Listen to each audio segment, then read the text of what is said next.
हा जो निर्णय झालेला आहे अत्यंत चुकीचा झालेला आहे। सरकारने गुगली टाकली।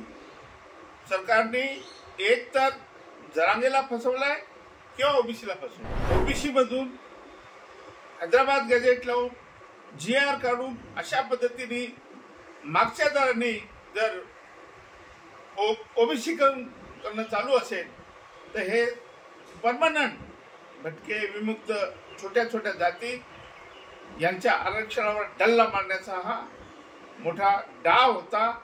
त्यांनी आरक्षणाची लढाई जिंकली याचा अर्थ ओबीसी हरले, जरांगे जिंकले आणि भुजबळ हरले। हा जो निर्णय झालेला आहे अत्यंत चुकीचा झालेला आहे। सरकारने गुगली टाकली। सरकारने एक तर जरांगेला फसवलाय किंवा ओबीसीला फसवलंय, दोन पैकी एक होऊ शकते।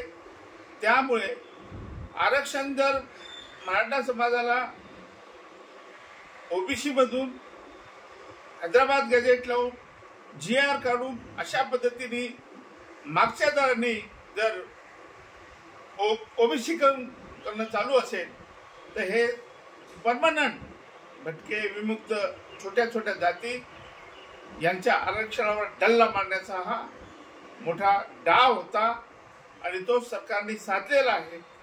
याच्यामुळे ही लढाई परत ओबीसी आणि मराठा, ओबीसी वर्सेस सरकार चालूच राहील। फार मोठा अन्याय ओबीसीवर झालेला आहे, न भरून निघणारं नुकसान आहे।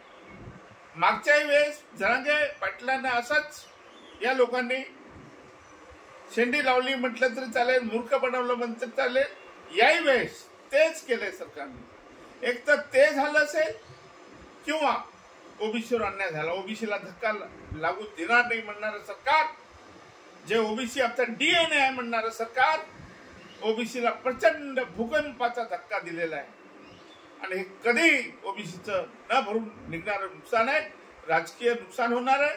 छोट्या छोट्या जातींचं तुम्ही आरक्षणाचं हडप करण्याचा हा कारस्थान सरकारने केलेला आहे। आणि म्हणून मी म्हणत होतो की तुम्ही कर्पूरी ठाकूर फॉर्म्युला लावा, ABCD करा, त्यांना वेगळं आरक्षण द्या।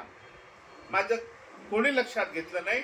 आता ओबीसीने समजून घ्यावं की हा मोठा अन्याय एक प्रकारचा सरकारने डाका टाकलेला आहे ओबीसीच्या आरक्षणावर आणि तसंही हे टिकणार नाही।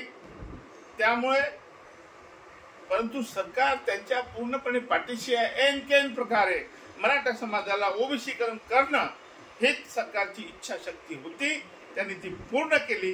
मागासवर्गाच्या बाजूने हे सरकार उभं नाहीये, मागासवर्गाच्या विरोधात हे सरकार आहे आणि त्यामुळे या निर्णयाचा आम्ही निषेध करतो।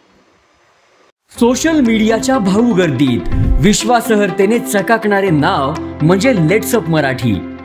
सगळ्यांना, सगळ्या नागरिकांना ती स्पीच, ती लेट्सअप वरील मुलाखती म्हणजे विचारांचा खजिना। त्यानंतरच्या निवडणुकीमध्ये मला सोडून गेले। बातम्या केवळ वस्तुस्थिती सांगणाऱ्या, न प्रोपगंडा, फक्त जनतेचा अजेंडा। क्योंकि आने वाला कल जाने वाला है, जाने वाला कल आने वाला है। राजकारण, मनोरंजन असो की क्रीडा क्षेत्र, महाराष्ट्राची स्पंदने संवेदनशीलतेने टिपणारे माध्यम म्हणजे लेट्सअप मराठी। जगासोबत एक पाऊल पुढे राहण्यासाठी लेट्सअपचे ॲप, सोशल मीडिया आणि वेबसाईट सोबत कनेक्टेड रहा।